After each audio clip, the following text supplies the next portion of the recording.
precisamente de esto de moralizar a México, de apostarle a las familias, de revisar a fondo la desintegración familiar, los problemas de raíz que generan la violencia. Saludo al sociólogo y amigo de esta familia sin censura, Julián Atilano, a quien le mando un abrazo desde acá, desde las afueras del Estadio Corregidora en Querétaro. Mi querido Julián, ¿cómo estás? Te mando un abrazo. Vicente, buenos días, ¿cómo estás? Muy bien, consternado por lo sucedido. Aplaudo mucho la forma en que estás cubriendo esta noticia, esta tragedia, y pues también le envío un gran saludo a la familia de Sin Censura. Y debo de empezar diciendo, porque lo siento, muchos dicen, ay, es que te paga el gobierno. No, no me paga el gobierno. No soy chayotero, ni abuso de la publicidad oficial, ni nada que se le parezca. Pero decir que lo que ocurrió aquí en el Estadio Corregidora es el reflejo de un país, de lo que ocurre en un país, a ver, no. Es el reflejo de lo que se le ha permitido a las barras bravas y es el reflejo de un consumo sin control de alcohol. ¿Por qué? Pues precisamente, déjame mostrar nuevamente esta cartulina que dejó un aficionado a las afueras del estadio. No al dominio del dinero. Y le dicen, Adolfo Ríos, esta es tu misión. Los que hacen esto no son aficionados al fútbol, ya que promueve los valores, no polaricemos nuestra vida. Autoridades y directivos cumplan su trabajo, cuidar la vida y el deporte. A eso me refiero, Julián. A eso me refiero. Perdón, usted que me ha agachado y he salido de cámara para mostrarle esta cartulina, pero eso no podemos permitir la normalización de actos violentos como los ocurridos aquí el sábado, pero tampoco podemos permitir que gane la narrativa de que esto es el reflejo de nuestra sociedad, porque no. Hay familias que vienen a ver el fútbol que obviamente no se identifican con lo que ocurrió aquí. No sé si me he explicado bien, no sé si mi mensaje es correcto. ¿Tú qué piensas, Julián, de todo esto que hemos visto en estos últimos 2 días, 3 días? Efectivamente, mira, señalas puntos importantes. Voy a señalar cómo yo lo veo. Yo veo una matriz de 4 principales como elementos que están ahí. 2 recupero y comparto con la que acabas de decir, y tiene que ver con la violencia de las barras, de los hinchas, de los que están ahí, y definitivamente el otro aspecto sería ese excesivo consumo de alcohol. Hay países en Latinoamérica, Vicente, Chile, por ejemplo, es uno de ellos donde la afición puede llegar incluso a ser más fuerte que en México, muy cercana a la que se vive en Argentina, por ejemplo, que son hinchas de mucha tradición, barrios de hinchas en donde no puede entrar gente del equipo contrario porque básicamente lo linchan, lo matan, y entonces está prohibido el consumo de alcohol. México es alguno de los países donde está permitido. Entonces mezclas hinchas con violencia y esto se sale de control, y esto está muy lejano de la convivencia, del disfrute, del evento que vive, que disfruta la familia mexicana, que vamos a ver un partido de fútbol, que sí nos tomamos nuestra cervecita, que sí gritamos, que sí nos apasionamos, pero no vamos armados, no vamos con la intención de agredir al opositor. Eso es muy diferente y eso definitivamente no es la realidad de lo que pasa en México. Y en esta matriz, Vicente, donde tenemos hinchas, donde tenemos la violencia de los hinchas, donde tenemos el alcohol y esta mezcla, también tenemos otros 2 aspectos. Uno de ellos tiene que ver con la seguridad dentro del estadio. Hay imágenes donde se ve que alguien ahí, no sé si es uno de seguridad o alguien que está ahí metido, abre la puerta. Hay otra imagen donde se ve un policía dentro del estadio que está hablando y no hace absolutamente nada. Es decir, si hay responsabilidades dentro de la propia seguridad del estadio y también la seguridad pública. Es decir, pongamos también el ojo en la forma tan mala que se hizo un operativo de estas características. El propio presidente el día de hoy en la mañanera señaló, y quienes vivimos en la Ciudad de México o cerca de algún estadio sabemos cómo opera. Desde horas antes llega toda la policía, cubre, es decir, se hace una cuestión preventiva para posibles agresiones. Es decir, Entonces vemos ahí el tema de seguridad y el gobierno. Y el otro, y es fundamental en todo esto, Vicente, es el negocio que hay en el fútbol. Y es un negocio que está vinculado con empresas privadas y corporativos y por otro lado con los hinchas. Los hinchas se han convertido en un grupo prácticamente que amaga, que chantajea a los dueños, que les dice, ¿sabes qué? Si no me das dinero, si no me das el camión, si no me das los tickets, pues te cierro, ya no te apoyo, ya no estoy ahí, y viceversa. Los mismos dueños de los equipos, que también son dueños de los medios de comunicación, pues les conviene que tengan toda esta hincha. Es decir, hay todo un esquema, puede incluso ser perverso en toda esta situación, y ese es el ángulo que podríamos estar viendo. Pero reitero y coincido contigo, Vicente, nada más lejano que decir, esta es la realidad de México, como han tratado de forma mezquina de sacar raja política los opositores. ¿Y cómo ves las acciones anunciadas por las autoridades del fútbol, que no se van a permitir a las barras visitantes la entrada a los estadios, como si, no sé, me parece de risa, me parecen comunicados y acciones muy timoratas, muy tibias, que no van a solucionar esta situación, y será cuestión de cuándo vuelva a ocurrir, desde mi perspectiva, mi querido Julián Atilano. Así es, mira, en este caso, dos cosas. Una, coincido con el presidente en donde no debemos de caer todo el tiempo en acciones punitivas, es decir, en que la consecuencia de esto sea, vamos a meter a todo el mundo a la cárcel y después vemos. O sea, sí hay que separar, pero tampoco hay que ser blandengues, tampoco hay que ser timoratos, como bien dices. Esto no es competencia del presidente de la República. De entrada, separemos. Una cosa es el pronunciamiento del presidente respecto a la violencia y cómo desde el gobierno se está tratando de darle una salida de empleo, de trabajo a los jóvenes, y por otro lado, la responsabilidad local que tiene que ver con la violencia que hay en un estadio y con la forma en que se ha llevado. Ahí también coincido contigo, Vicente, pues se debería de ahí apretar la tuerca y ver la forma en que esto se detenga. Esto sí se puede corregir, esto sí se puede hacer de forma a lo mejor más fuerte. Hay que pegarle a lo mejor donde le duele a los que están promoviendo la violencia, cerrar el estadio, hay quienes dicen cancelar toda la jornada, impedir que entren este tipo de personas. Es decir, hay muchas acciones que se pueden hacer. Y sobre todo, al menos yo eso he visto en redes y en la plática con pues la gente, la familia, sí se está esperando que haya pues responsabilidad. No es posible lo que acabamos de ver. En los partidos hay mucha pasión, en algunos momentos el hincha contrario puede ser tu adversario, pero de eso a quererlo matar, me parece que ya ha rebasado elementos básicos de la propia humanidad. Hay otros temas que quisiera abordar contigo, Julián, porque son, por decirlo de alguna manera, controversiales, polémicos. ¿Cómo ves al presidente Andrés Manuel López Obrador nuevamente respaldando al fiscal general de la República? Pareciera que hay algo irregular con estas filtraciones, pareciera que el fiscal apuesta a meter la mano incluso en las decisiones de los ministros de la Suprema Corte de Justicia de la Nación. El presidente dice que eso lo resuelva el Poder Judicial, pero respalda, dice que sigue confiando en el fiscal general de la República, Alejandro Gertz Manero. ¿Cómo ves esta situación? Pues sí, mira, de entrada igual, distingamos, ¿no? Por un lado, pues es un delito lo de las filtraciones, es repetir el esquema del viejo régimen en donde estás espiando a tus adversarios, en donde estás filtrando este tipo de llamadas, pero al mismo tiempo no podemos obviar lo que apareció en estas filtraciones, y es pues el uso, lo diré así, el uso faccioso de la propia fiscalía, del fiscal, para resolver un problema familiar, es decir, para resolver un problema personal.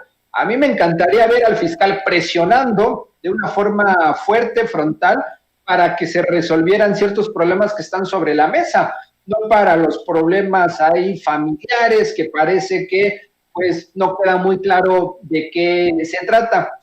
Por otro lado también, veo que pues definitivamente la oposición quiere que el fiscal renuncie, más allá del cuestionable trabajo que ha hecho, que podemos nosotros aplaudir de unos casos, criticar otros, ¿no? De forma objetiva. Hay quienes no les importa absolutamente nada y quieren la cabeza del fiscal, porque tumbar al fiscal abonaría y nutre esta narrativa de ya ven, este gobierno no sirve para nada, son un fracaso, etcétera. La renuncia del fiscal sería una bandera de triunfo para la oposición. Entonces, es un terreno pantanoso porque definitivamente a la oposición no le interesa nada, no le interesa reconocer lo que se ha hecho bien, quieren que renuncie, quieren la cabeza del fiscal. Y por otro lado, del lado sensato de esta historia, pues el fiscal ha hecho buen trabajo en algunas cosas, pero también ha dejado mucho que decir en todo este aspecto y en particular esta situación me parece que pues se está viendo un uso faccioso. Habrá que ver cómo se desarrolla esta situación y sobre todo cuál es el balance del Poder Judicial de la Suprema Corte. Porque una cosa es que el fiscal diga, ahí tenemos 4 amigos, 3, y otra cosa es que la Suprema Corte en este caso resuelva en un sentido a lo mejor hasta distinto, y entonces pues a lo mejor era puro rollo del fiscal, no sé, vamos a ver, porque hablar a partir de una filtración pues yo creo que tiene sus bemoles, sus matices. Y después, mi querido Julián, para cerrar, si me permites, esta declaración del presidente Andrés Manuel López Obrador no deja ir el tema de Carlos Loret de Mola, de Raúl Olmos y de todos los involucrados en este escándalo, no escándalo, investigación, no investigación de la Casa Gris, la casa del hijo del presidente Andrés Manuel López Obrador en Houston. Así se refirió el presidente en la mañana a este caso y escuchamos la opinión de Julián Atilano después. Se va a entregar, aunque yo no puedo decir nada, el 21 el aeropuerto Felipe Ángeles, una gran obra,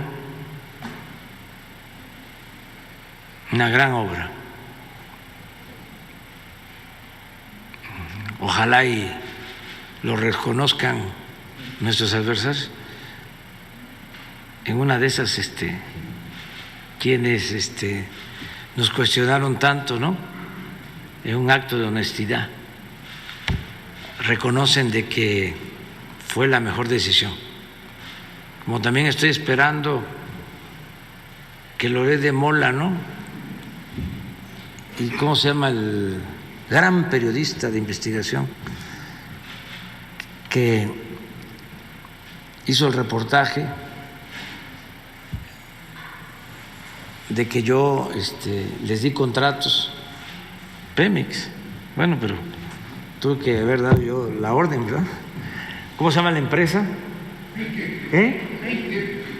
Baker.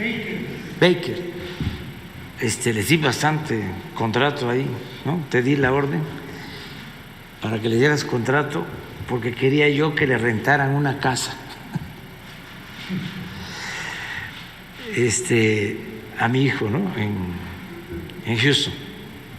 Entonces, estoy esperando todavía que este periodista, ¿no?, tan profesional, con tanta ética,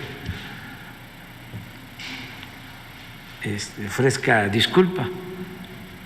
Y estoy esperando también que Carmen Aristegui haga lo propio.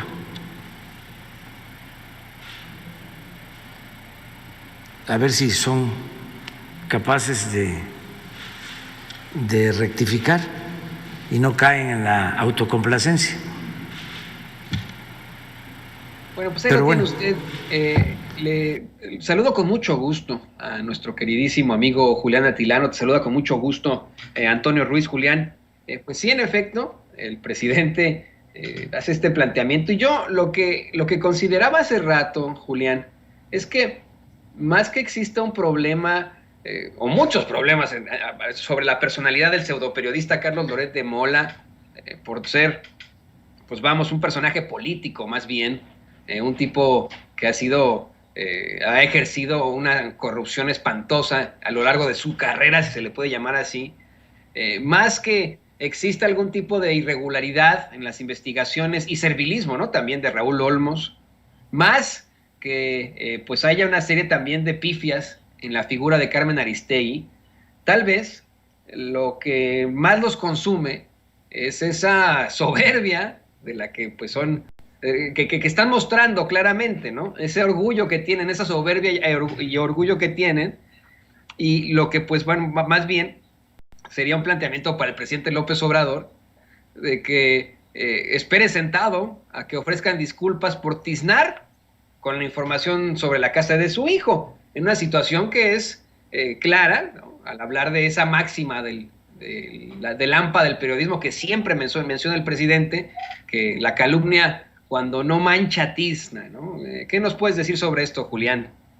Pues primero, Antonio, te mando un saludo. Mira, cuando el presidente dijo, el gran periodista, le faltó rematar con la frase de Vicente, esta que dice, nótese mi sarcasmo. Exacto. Muy claro del presidente. Y sí, coincido, Antonio, hay una gran soberbia.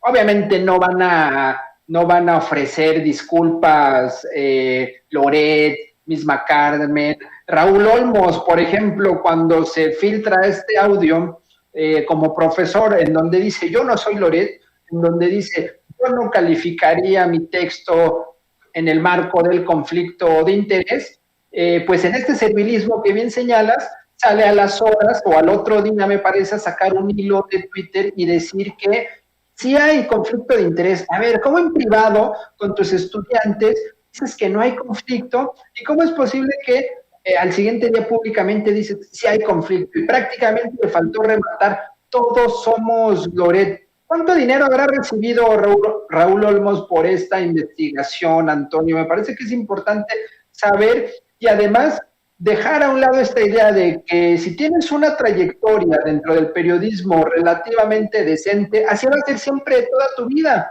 Hay muchos casos que nos muestran que no necesariamente, que hay corrupción, que se pueden corromper. Y es muy claro el servilismo de Raúl Olmos. Y me enfoco en él porque, pues, aparentaba ser alguien serio. Loret de Mola, ¿qué se puede decir? Es un mercenario, ya lo he dicho aquí, no se le puede dar el estatus de periodista. Y Carmen Aristegui, pues, en la soberbia total, yo creo que es alguien que ha de pensar. El presidente termina en 2024 y yo, como la gran periodista que soy, voy a mantenerme. Yo trasciendo sexenios. Yo no voy a estar del lado del gobierno, etcétera, pero estás actuando en contra, estás actuando de forma política, estás actuando como una opositora, como alguien además soberbia que no es capaz de decir, me equivoqué, en esta me equivoqué. Y lo que está pasando es que sí, puede ser que siga después de 2024 con su programa, pero las audiencias, esas audiencias leales que han estado por mucho tiempo con Carmen, muchos estuvimos con Carmen, pues ya no lo estamos, porque estamos viendo que está trabajando no de forma con la ética periodística, sino política. Ya lo han dicho periodistas, en sus mesas de análisis, Antonio, algo donde sale Fabricio y Lorenzo Meyer, todas son contrarias a la 4T. ¿Dónde está el equilibrio con Carmen Aristegui? Me parece que pues la hemos perdido. Así es, y yo insisto, querido Julián, me parece que sí se llega a la pifia con Carmen Aristegui, pero en el caso de Aristegui, en lo grotesco que resulta Loret de Mola, en lo servil que resulta Raúl Olmos, en lo general, es la soberbia la que les consume, a ellos como a muchos otros politiqueros, como a muchos otros personajes de las esferas del poder. Es esa soberbia que los consume y que los exhibe, que los deja muy mal parados. Fíjate, no creo que hubiera algún tipo de problemática si de pronto se plantea un reportaje, aunque sea de tan alto nivel, por decirlo así, por la difusión mediática que se le dio, si de pronto se plantea un reportaje y se acepta que hubo equivocaciones, que hubo irregularidades, creo que eso sería muchísimo mejor que quedar como el padre de los montajes o la señora que simple y sencillamente quiso ser distinta y que cayó en una serie de pifias, o como el tipo que es un servil en el periodismo, ¿no? Así es. Mira, lo que tuvo que haber hecho ella desde el principio es sale una nota de Latinos donde está Loret de Mola y entonces como una periodista equilibrada dices, está este reportaje, no tiene mucha sustancia periodística, sin embargo está en la figura del hijo, eso podría ser de interés público, pero no olvidemos que detrás de Loret de Mola está Claudio X González, está Silvano Aureoles, está Cabeza de Vaca, y entonces muestras todo el entramado de intereses que hay detrás de Loret de Mola para que las personas tomen su opinión y ahí le dejas. Pero no, lo que hizo ella es, lo toma, lo empieza a inflar, y empieza a echar levadura como si fuera a hacer un pastel para 1,000 personas, y entonces empieza toda una construcción mediática sobre algo inexistente. El presidente hoy otra vez, de forma sarcástica, lo señala. ¿A poco todo este entramado, toda esta corrupción fue para conseguirle a su hijo la renta de una casa? Por favor, es el presidente, o sea, no es posible, me parece muy irreal, me parece y soberbio de Carmen, pero también de todos estos periodistas, una intención por golpear a la 4T. Parece que tienen una agenda, un interés para decir, el presidente, que desde el principio de su sexenio y mucho antes se ha declarado como alguien honesto, se ha declarado como alguien austero, se ha declarado como alguien que pues no despilfarra, que es pues lejano de alguna forma del derroche económico, le vamos a pegar ahí, porque esa es la esencia de su discurso. Hasta parece venganza, no sé qué haya de fondo ahí, Antonio, pero lo que estamos viendo o lo que vimos, porque ya se cayó, desde el principio se cayó, pero pues vimos que 7 millones de pesos semanales para construir esta historia, se buscó entre varios periodistas tratar de inflarlo. No olvidemos el contexto. Viene la revocación de mandato, está la reforma eléctrica, viene también la reforma política, y hay muchos intereses. Estoy seguro, y lo sabemos, que hay muchas personas, empresarios, políticos, que le quieren meter dinero a estos periodistas para que golpeen al presidente y entonces construyan un clima en el que pues pareciera que se está cayendo el gobierno, pero pues se van a quedar esperando. Así es, además de que, pues bueno, en todo caso este pseudo reportaje de ninguna forma afectó la popularidad del presidente López Obrador. Ahí sigue de acuerdo a cifras de las mismas encuestas en los medios de comunicación tradicionales. Ahí tenemos una aprobación del 65 al 70%, Julián. O sea que al fin y al cabo, y esa era mi teoría desde el principio, lo único que buscaban era desgastar al presidente psicológicamente, con su familia, ¿no? De la forma más baja como aplican siempre esos conservadores. Y mira, te queremos ofrecer disculpas porque desafortunadamente perdimos la conexión con Vicente Serrano.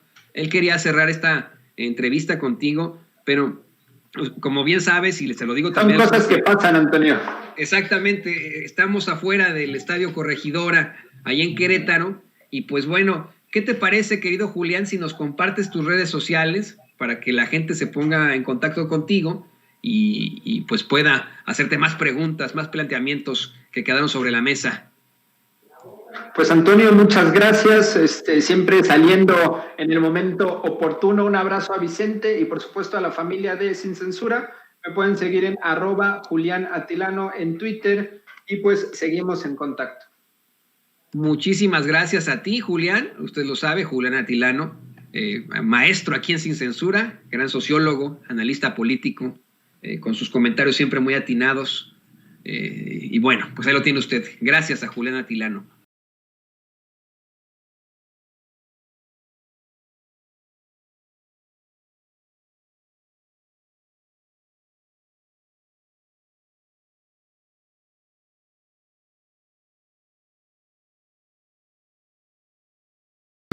Que yo siento, yo considero, es la persona idónea para hablar de estos hechos de violencia en un estadio de fútbol. Porque vamos a hablar, sí, por supuesto, de las cuestiones, de los intereses empresariales detrás del fútbol mexicano, y él es un experto en esto. Además, pues tenemos que hablar del estado anímico de la sociedad, ahora que de todo le quieren echar la culpa al presidente López Obrador. Le doy la bienvenida con mucho cariño al periodista independiente y documentalista de investigación, a nuestro queridísimo Daniel Marmolejo. Daniel, ¿cómo te va? Bienvenido. Querido Toño, queridos amigos de Sin Censura, muchas gracias por la introducción y la reflexión sobre mi persona. En realidad sí hemos venido combatiendo muchos de los problemas estructurales que incluso tocan al fútbol, querido Toño. Me siento muy contento de estar aquí contigo, saludando a todo el chat de Sin Censura y pues atentos a reflexionar en la medida de lo posible y con la profundidad que creo que es necesaria para ver este tema tan dramático que ha vivido México. Dramática es la palabra, en efecto, es un tema extremadamente dramático.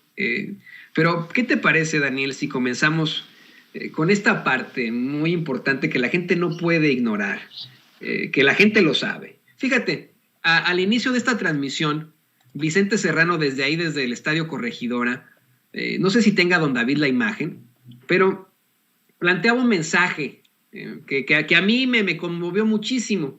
Un mensaje que está sobre el altar que pusieron allá afuera del Estadio Corregidora. Me avergüenza que esto pase en mi querido Querétaro. Los que hacen esto no son aficionados al fútbol, ya que este promueve los valores.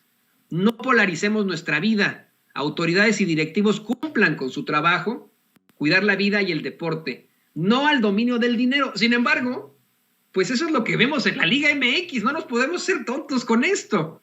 Es el dominio absoluto del dinero. ¿Por qué tendríamos, Daniel, como un director de la liga, a alguien como Mikel Arreola, por ejemplo? ¿Por qué se tiene que hacer siempre todo? Bueno, sabemos por qué, ¿no? Pero ¿por qué no quedan claros estas responsabilidades desde un principio, a sabiendas de que en efecto es un estadio controlado por la iniciativa privada y por los intereses no muchas veces positivos de los empresarios? Podemos hablar, como tú le llamas, de una mafia estructural en los dueños de la Corregidora. Sí, hay que definirlo ya como parte de una serie de estructuras, querido Toño, amafiadas. Primeramente hay que entender que el fútbol es un fenómeno social. Y es un fenómeno social que llegó a nuestro país como producto de las empresas y de las industrias inglesas. Allí se propagó el fútbol y actualmente adquirió un nivel de trascendencia porque tiene más afiliadas la FIFA que la ONU. Esto solamente es para darnos cuenta de la magnitud. Y ninguna de las religiones en el mundo tiene tantos aficionados como el fútbol. Y también hay que definirlo en esta óptica. Es un deporte de gente pobre, administrado por gente rica. El proceso en el que las instituciones o las organizaciones y los clubes sociales y deportivos, muchos eran clubes sociales, deportivos y culturales, y algunos provenían a nivel fabril y a nivel cooperativo, después de los años 30. Estos grupos fueron conformando estructuras muy complejas en donde pues, se fue perdiendo la identidad. Esto es necesario decirlo porque los jugadores representaban las causas originales y las identidades propias de sus centros de trabajo cuando eran patrocinados. Por ejemplo, Necaxa tuvo el patrocinio en su momento del Sindicato Mexicano de Electricistas. Cruz Azul es un ejemplo de una cooperativa que tiene un equipo de fútbol. En el caso de las Chivas Rayadas del Guadalajara, es un equipo que pues tiene sus particularidades de identidad. Los Tigres de la U de Nuevo León eran un equipo cuyo dueño era la universidad. ¿Y qué pasó con muchos de estos modelos? ¿Cómo se fueron pervirtiendo? En el caso de los Tigres, por allí del año 1996, Cemex y FEMSA se unen para desarrollar una estrategia de adquisición a través de Sinergia Deportiva, Sociedad Anónima Capital Variable, y a la universidad le arrebatan el Club Deportivo de los Tigres, este equipo de fútbol, que fue muy simbólico y que representaba los intereses de los universitarios. Problemas semejantes hay con los Pumas de la UNAM, que tienen un patronato, que se manejan aparte, donde la universidad realmente no es dueña de los Pumas. ¿Y qué decirte de algunas otros equipos que han sido manejados por personajes como Carlos Ahumada, algunos otros que se mantienen como Jorge Hanron, otro que está prófugo de la justicia como Billy Álvarez, otro que fue suspendido como Fidel Curi en Veracruz, para darnos cuenta exactamente de qué se trata este fenómeno y también tratar de entender por qué los jugadores tienen valores estratosféricos, aunque sus carreras deportivas son muy cortas y aunque sus esfuerzos son muy grandes. La realidad es de que los jugadores se convirtieron en el frente de estructuras financieras y muchas de ellas de lavado de dinero. ¿Sí?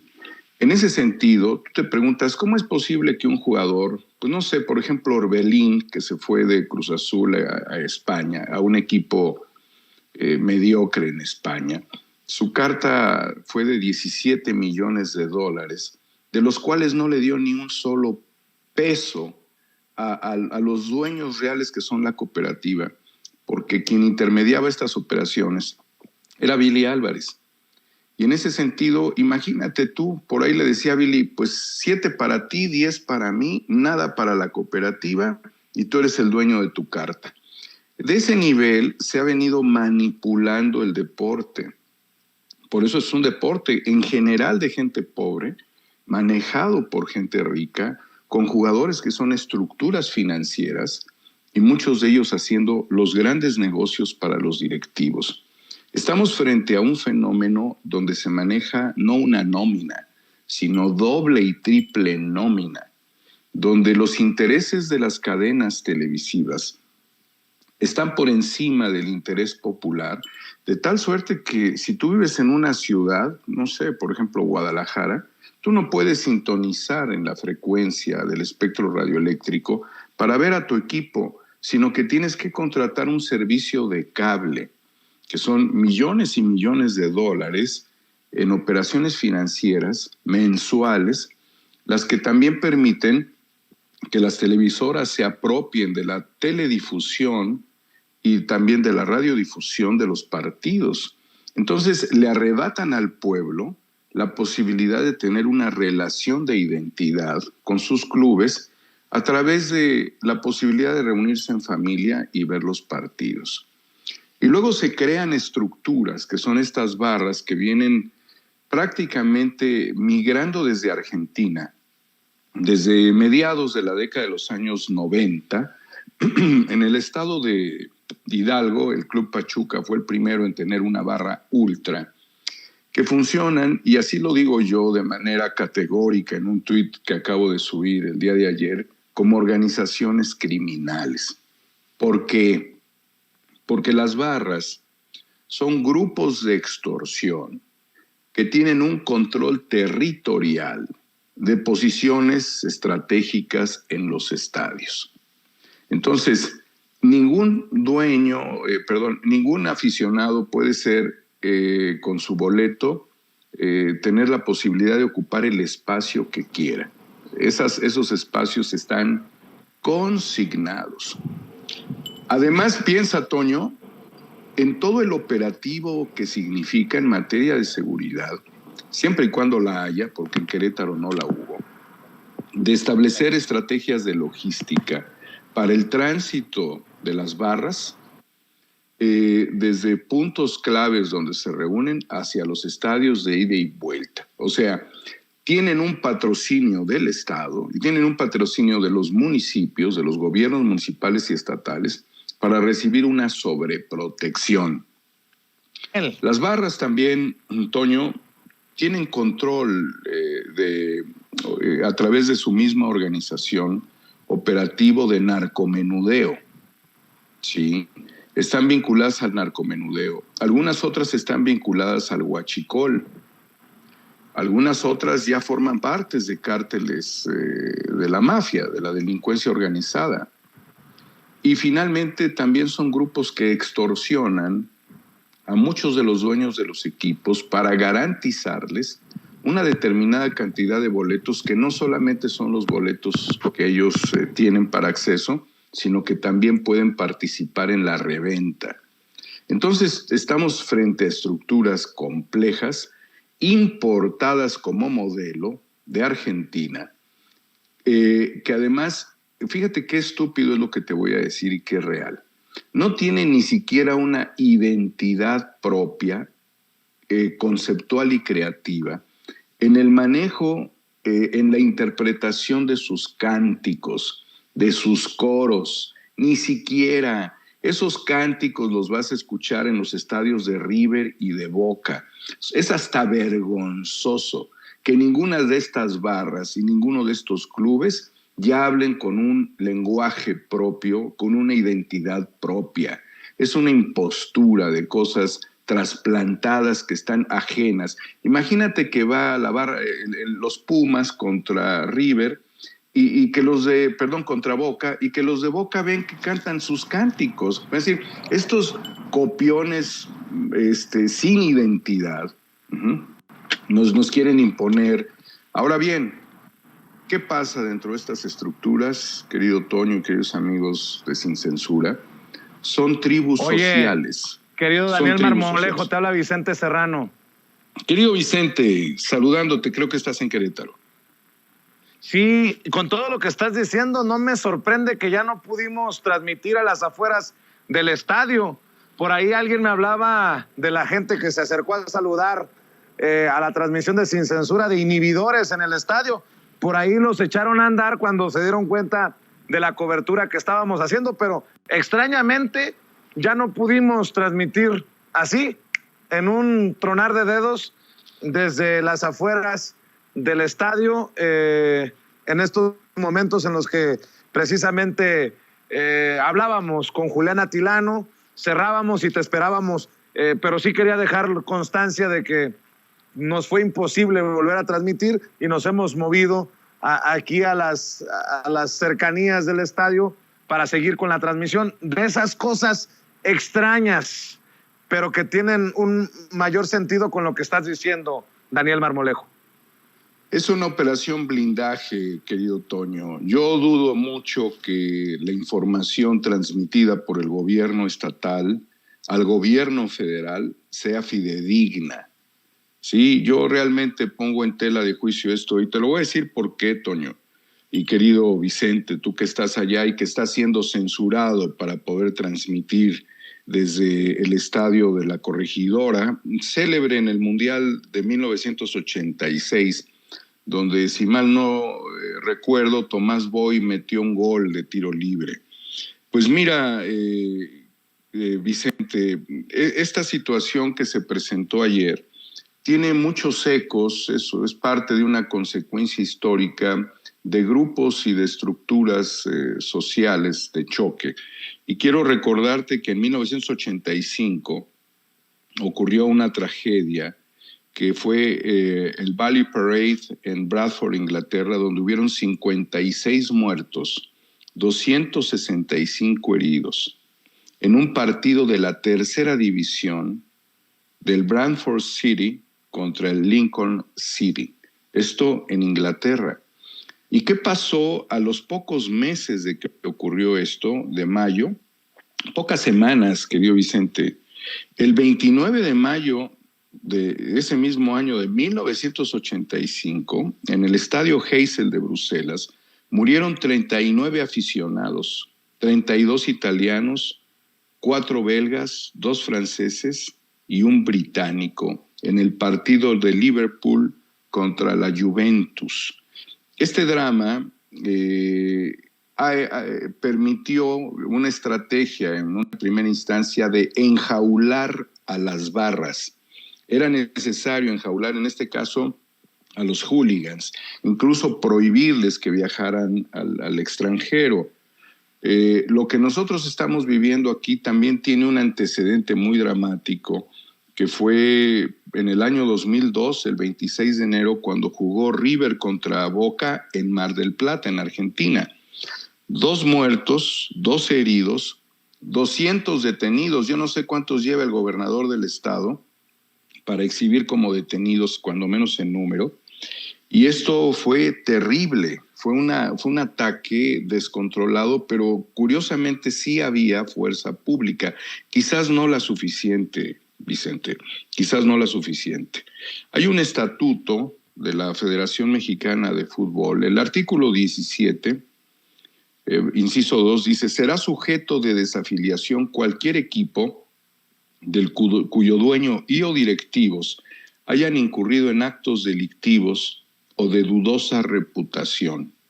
Aquí tú tienes un control interno, aunque el estadio es del Estado, está concesionado, y como si habláramos de la guardería BC, en el caso particular, con unas cuantas mujeres que forman parte de la seguridad privada, lo cual no da garantías de que esto termine bien. Si entendemos la problemática como se presenta, los panistas han hecho un juego de concesiones y de privatizaciones. Es una cadena que termina en una desgracia, en una tragedia.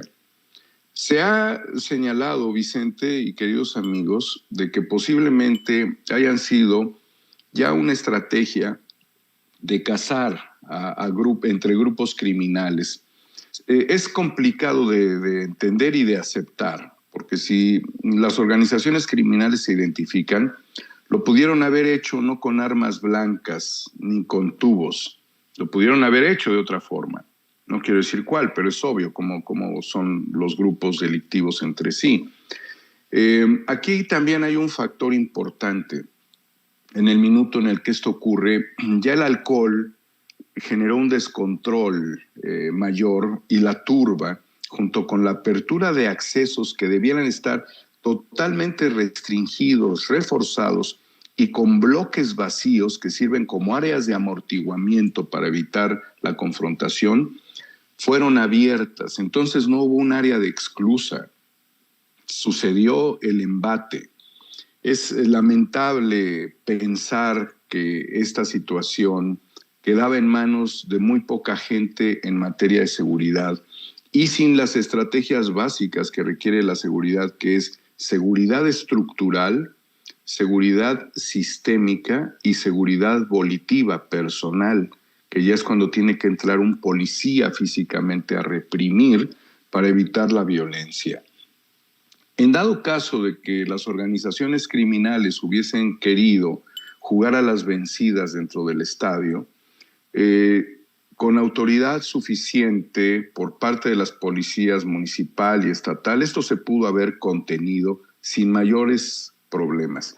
Insultos hay en los estadios, orines vuelan en los estadios, pero lo que vimos, Vicente y Toño y queridos amigos, solamente lleva a una conclusión, y quiero enfatizar lo suficiente.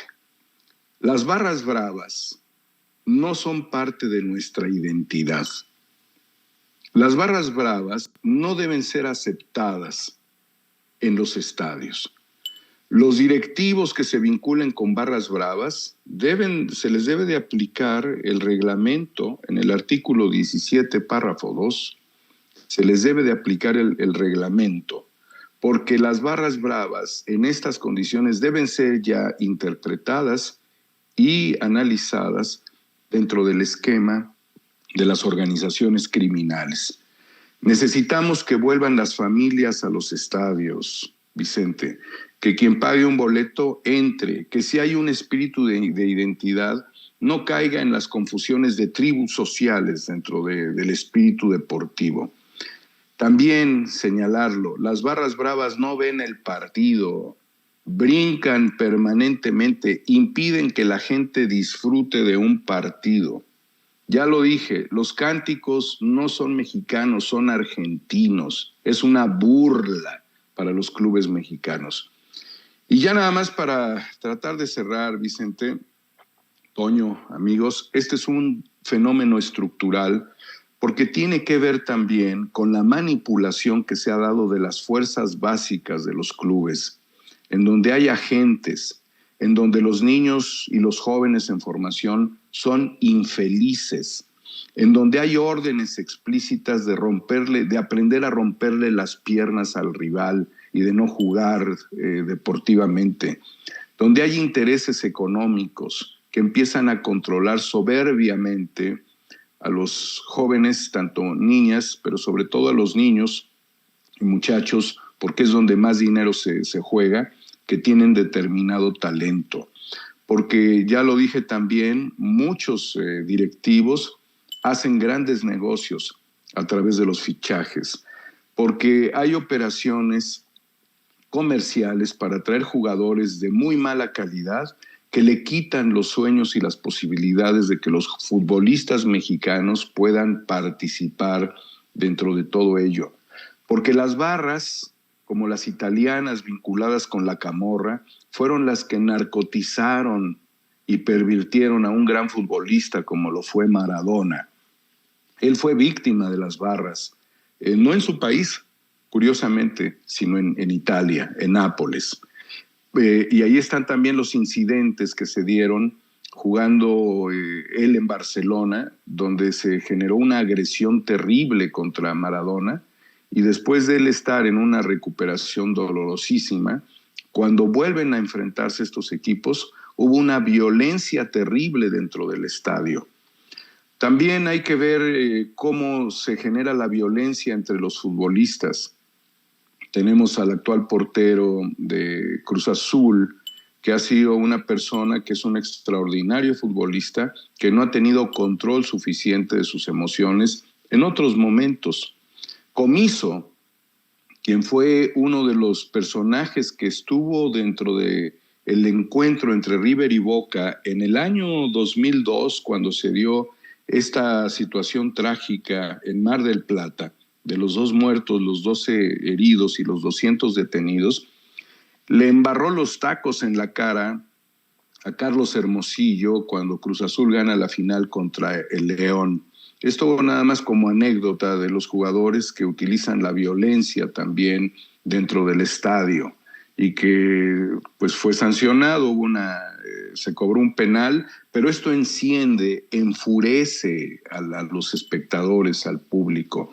Y cuando los intereses llegan a ser demasiado perversos y llegan incluso hasta los bolsillos de los propios árbitros, las decisiones que se toman no siempre son las adecuadas y violentan el estadio y violentan a las aficiones, porque finalmente surge aquella frase histórica del árbitro vendido. Entonces, para quitarle la condición exacerbada, la violencia que tiene el fútbol, y para impedir que esto se repita, Vicente, solamente hay una solución por el momento. Primero, serían 2. La verdad. No queremos una verdad histórica respecto a lo sucedido en Querétaro y que los responsables paguen por estos hechos. Y lo segundo es, se tiene que acabar con el fenómeno de las barras bravas. Nunca más una barra brava en un estadio de fútbol en México. Esa es mi reflexión, querido Vicente, Toño, amigos de Sin Censura. Antes de que te vayas, Daniel, te pido otra reflexión. Este es un tema de violencia varonil entre hombres, en momentos en que se vienen las marchas feministas y el debate sobre el papel de la mujer en nuestra sociedad. Porque yo no he visto estas situaciones, con mucho respeto lo voy a decir, en la Liga de Fútbol Femenil. Y otra cosa, y lo planteé en redes ayer, escribí: los que responsabilizan a López Obrador sobre lo ocurrido en Querétaro, en serio que sí están muy enfermitos. Y lo decía porque es un escupir veneno a lo tonto, no hacer una reflexión como la que nos has ayudado a hacer tú, como la que nos ayudó hace rato a hacer Julián Atilano. Bueno, tanto ha dolido esto que hasta un chismoso profesional, el periodista de espectáculos, Gustavo Adolfo Infante, me escribió: deberías de tener un poco de mesura, de respeto, de decencia. Hay familias que sufren hoy por asquerosos pandilleros y a ti lo único que te importa es barbear al presidente.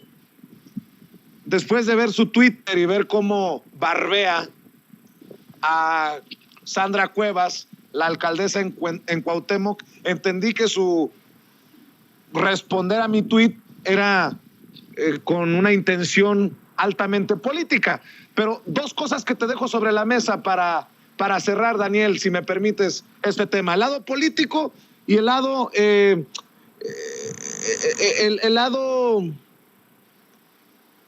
el lado de la violencia del hombre. No veo tampoco estas mismas actitudes en el fútbol femenil, pero pues ya tú me dirás tu opinión.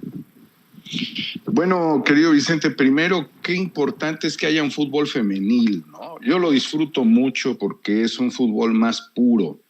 Primeramente hay que destacar ese contraste. Las chicas cuando chocan, cuando se tropiezan, cuando se ponen el pie, lo primero que nos demuestran es que se levantan, se sacuden y continúan. Ya el que entre una camilla, el que entre algo es significativo de un dolor mayor.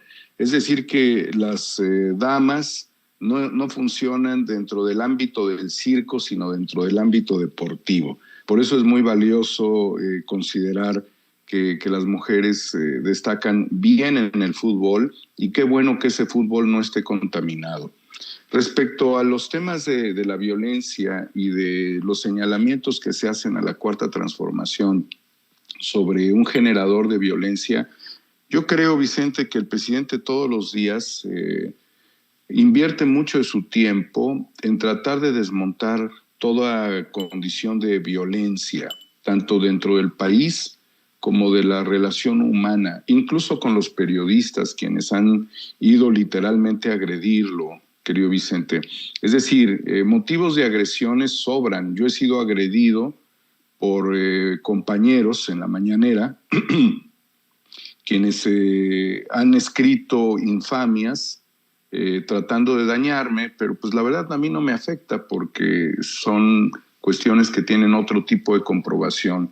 Yo creo que el interés también de dañar a personajes como tú, Vicente, son parte ya de una conducta. Lo estás viviendo ahorita físicamente al excluirte, al bloquearte los accesos a un estadio tan importante después de una tragedia, de una masacre que fue lo que vimos.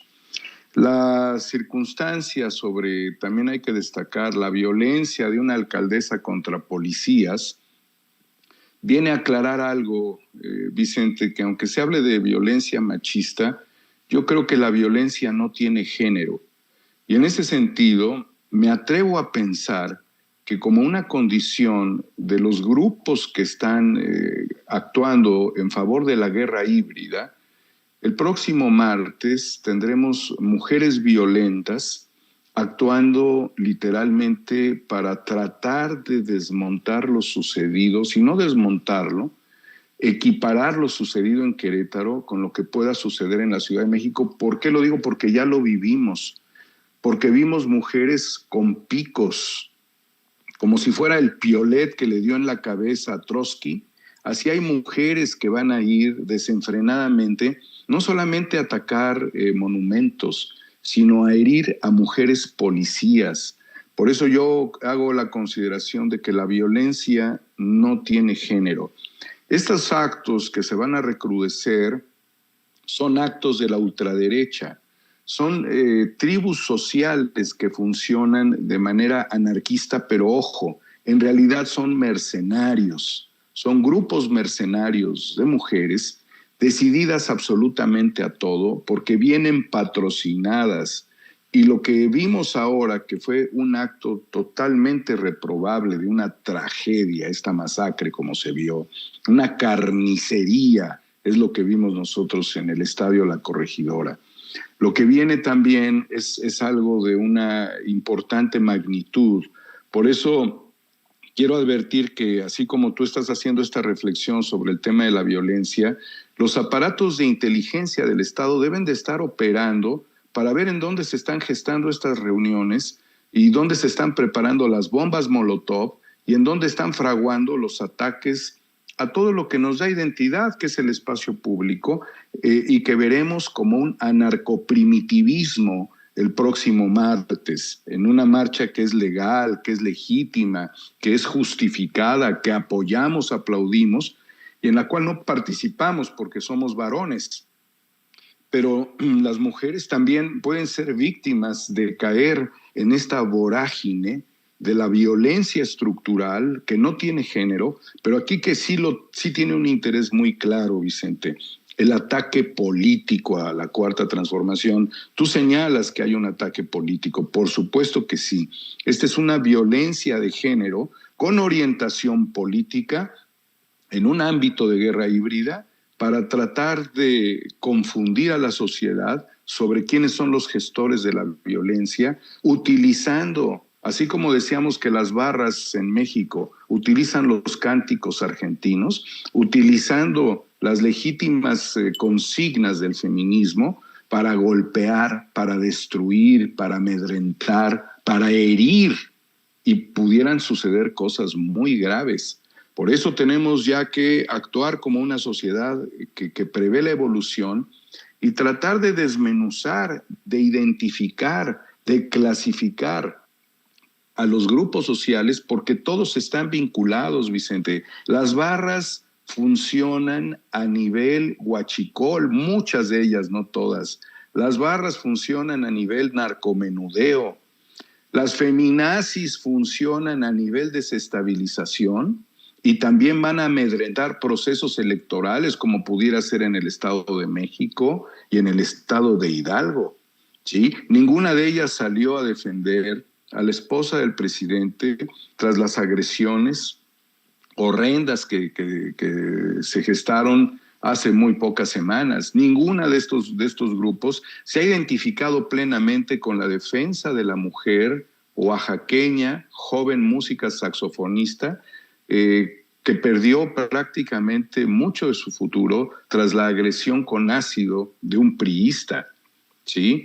Han sido pocas las que han seguido el tema de Andrés Roemer, por ejemplo, pero no ha sido significativa su presencia en la Embajada de Israel para pedir la extradición de este sujeto que dañó a muchas mujeres, ¿no? Entonces, desgraciadamente, Vicente, lo que se está previendo es una escalada de violencia en el país. Identificar a los grupos, exponerlos socialmente, con nombres y apellidos desmenuzarlos, ver las estructuras financieras y dejar de tener patrocinio de estos grupos. Esa es una responsabilidad del gobierno en este momento. No queremos más violencia, Vicente. Además, date cuenta de la doble moral de los medios de comunicación, que por un lado tapan lo de Hidalgo y por el otro piden la paz en Ucrania, ¿sí? Es absolutamente contradictoria la posición mediática. Y ya nada más para cerrar, Vicente, es una vergüenza que los alemanes, que este pueblo tan hermoso, el pueblo alemán, que ha sido también víctima de terribles contradicciones, tenga un medio de comunicación como la Deutsche Welle, que vaya a entrevistar a Carlos Loret de Mola. Es verdaderamente ridículo, querido Vicente, y nos deja ver cómo viene también una orquestación mediática desde el exterior para golpear a la Cuarta Transformación, utilizando dentro de su enfoque globalista a personajes que realmente son opositores, como si fueran auténticas y honestas fuentes de información. Si la Deutsche Welle quiere recuperar su audiencia y su prestigio, invito a los directivos de la Deutsche Welle, a su board en México, a su representación en México o en Latinoamérica, a que entrevisten a Vicente Serrano, no al idiota de Carlos Loret de Mola.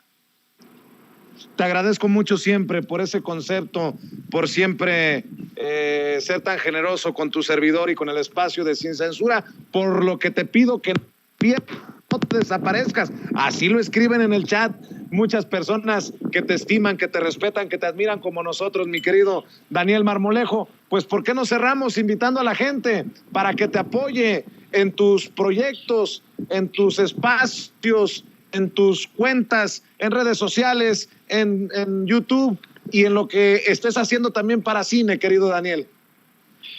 Claro que sí, Vicente. Bueno, agradecer el cariño de la gente y decirles que gran parte de lo que pesa como circunstancia en mi vida es el haber denunciado a ese exdirectivo del fútbol y exdirector general de una empresa cooperativa a la cual defraudó. Esa es una razón que verdaderamente me tiene pues, en una circunstancia muy difícil de mi vida, por haberme atrevido, y gracias también al apoyo de Sin Censura de Vicente Serrano, al haber desenmascarado a este sujeto que además desvió miles de millones de pesos de una empresa social a cuentas suyas y de sus amigos en el extranjero.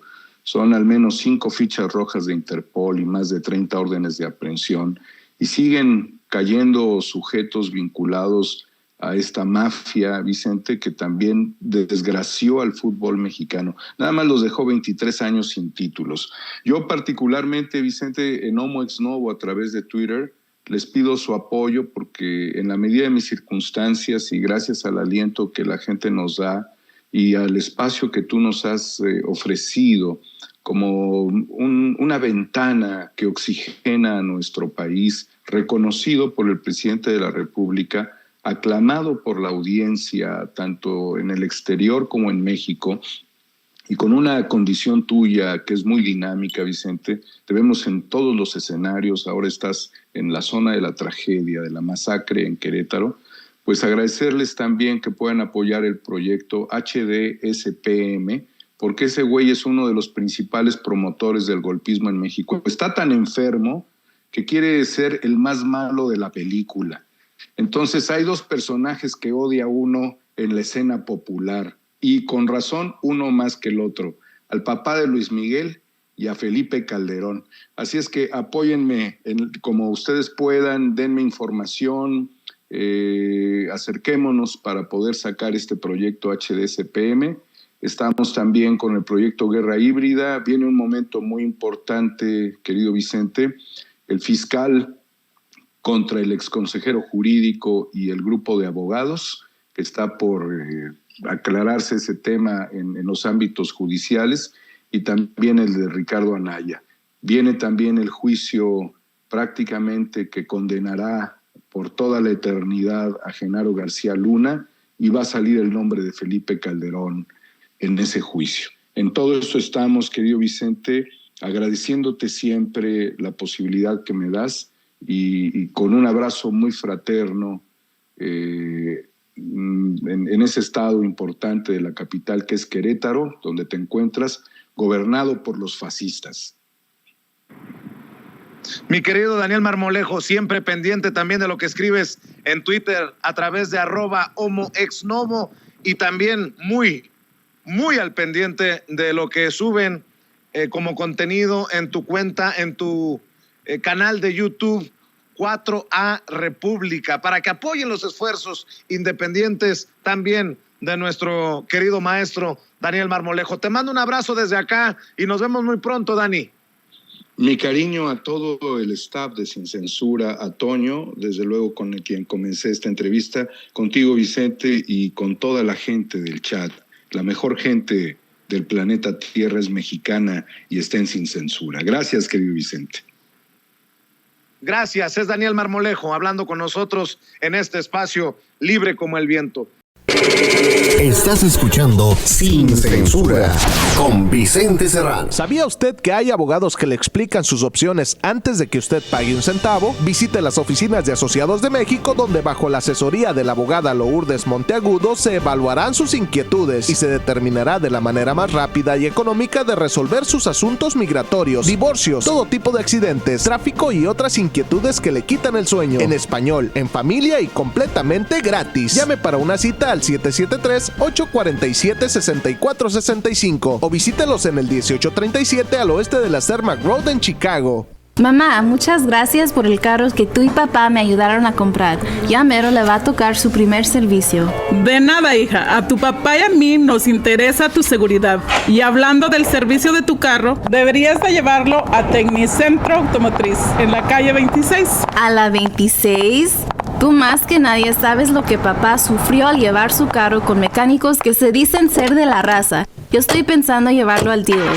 Mija, ¿cómo crees que solucionó tu papá los problemas con los mecánicos? En ese taller siguen dándole mantenimiento a nuestros carros. Soy tu mamá y no te daría un mal consejo. Tienes razón, mamá. ¿Y dónde está Tecnicentro Automotriz o a dónde les llamo? Mira, ellos están en el 3017 al oeste de la calle 26. Les puedes llamar al 773-579-0118 o imprime sus cupones y ofertas en tecnicentroauto.com. Y no se te olvide darle un like en Facebook.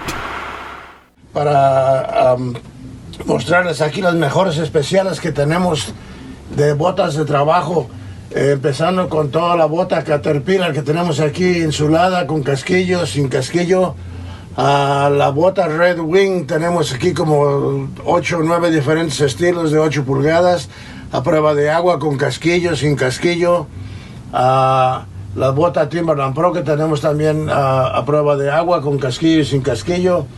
Y lo mejor de todo, el mejor pastel es este es el mejor pastel aquí, las botas Caterpillar de casquillo. Por ejemplo, una botita como esta, que bota de $150, está a $99.99.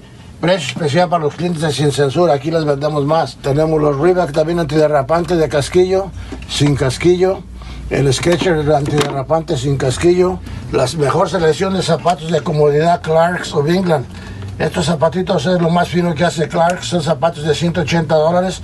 Ahorita les vamos a ofrecer $40 de descuento, nos van a salir a $140 para los clientes de Sin Censura. Y la mejor selección en zapatos de vestir, tenemos las mejores marcas como Giorgio Brutini, Nambush, Stacy Adams, los clásicos Stacy Adams, los Florsheim, que es la mejor calidad que vendemos de vestir en la tienda. Todos tienen $10 de descuento para nuestros clientes de Sin Censura. Y no olviden mencionar el programa Sin Censura y que pidan su regalo. Estás escuchando Sin Censura, las noticias como son. Amigos, amigas, dicen que amor con amor se paga.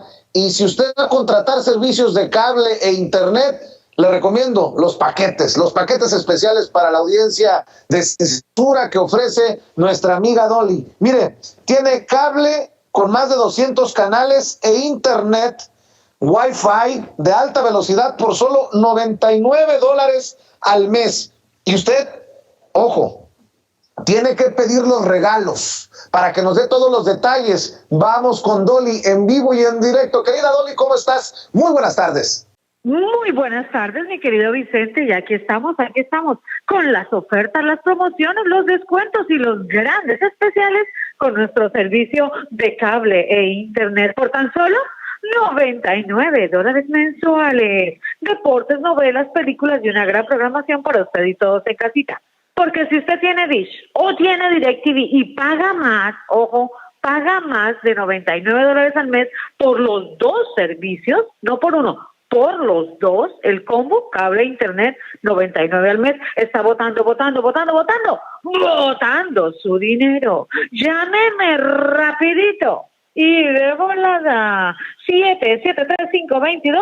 773-522-7777, 773-522-7777, porque le traigo la mejor y la más variada programación. Sí, señor, a usted que le gustan los deportes, la Copa América, la Copa España, la CONCACAF, todas esas las tenemos, la Liga Europea. Nosotros la tenemos y se la vamos a colocar completamente gratis, tomando nuestro servicio de cable e internet por tan solo $99 al mes. No, que no califica, que no le colocan el plato, la señal ni la antena, que no le dejan poner una antenita en el techo. Ni se preocupe, ni se angustie, que con este nuevo programa yo le puedo instalar hasta 5 televisores, todo por el mismo precio, $99 al mes por cable e internet ilimitado. 773-522-7777, 773-522-7777. Y ahora, hasta que se acabe el año, de corrido vamos, una tarjeta de $100.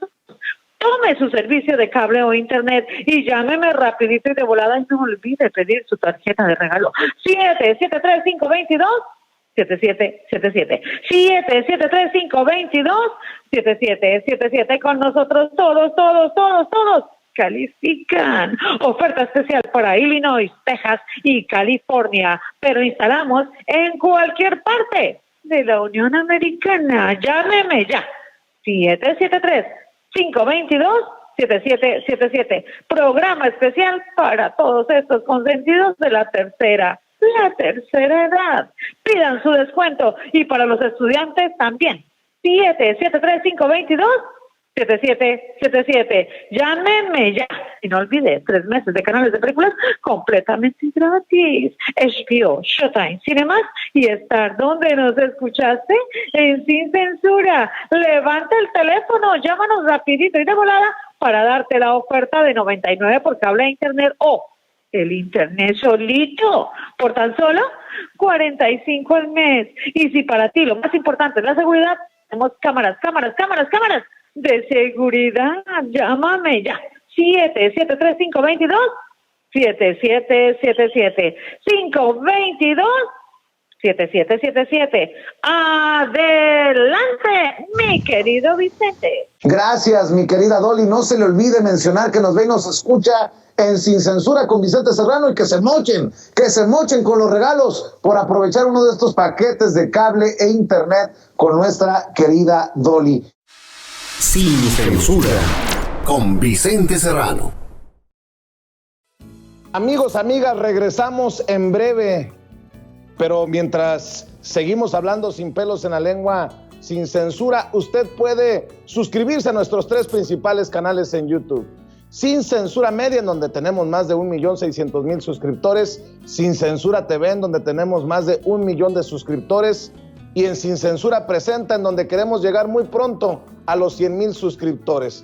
Si usted ya está inscrito en Sin Censura Media, suscríbase en Sin Censura TV. Si ya está suscrito en Sin Censura TV y Sin Censura Media, suscríbase a Sin Censura Presenta.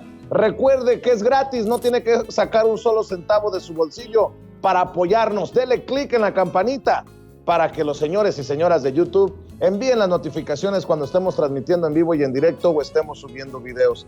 También nos puede seguir en Twitter en @Vicente Serrano y hasta en Instagram.